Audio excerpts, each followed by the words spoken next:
सांगड़ कुदरती आफ़तुनि खे मुंहुं ॾियण ऐं उन्हनि जे असरनि खे घटाइण जे आलमी ॾींहं जी मुनासिबत सां समाजी तंज़ीम सिंध कम्युनिटी फाउंडेशन सांगड़ जी तरफ़ां डिप्टी कमिश्नर ऑफिस सांगड़ में हिकु ॾींहं जो सेमिनार मुनक़द कयो वियो। सेमिनार में ज़िले इंतिज़ामिया समेत मुख़्तलिफ़ खातनि जा ऑफिसर, समाजी कारकुन ऐं मक़ामी तंज़ीमुनि जे नुमाइंदनि शिरकत कई, जिन खां अर्ली वार्निंग सिस्टम खे मज़बूत ऐं मौसर बनाइण लाइ तजवीज़ूं वरिती वयूं। सेमिनार खे ख़िताब कंदे असिस्टेंट कमिश्नर सांगड़ शफ़ीक अहमद आरिसर चयो त कुदरती आफ़तुनि खां बचाव ऐं उन्हनि जे ख़तरनि खे घटाइण लाइ अवाम खे बहितर मनसूबाबंदी ऐं तयारी जी ज़रूरत आहे।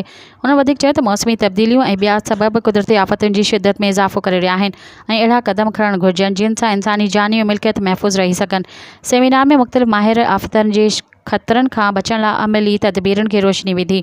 सेमिनार के ख़िताब कंदे डिविजनल फॉरेस्ट ऑफिसर सांगड़ ममताज़ मजीदाणो चयो त सांगड़ ज़िले में 100 एकड़नि के ॿेला पकड़ियल आहिनि ऐं मौसमी तब्दीलीअ सां मुक़ाबिलो करण लाइ ॿेलनि जे तहफ़ुज़ खां गॾोगॾु फ़िज़ाई आलूदगीअ जो सबबु बणिजंदड़ ॿियनि शयुनि खे पिणु रोकणो पवंदो।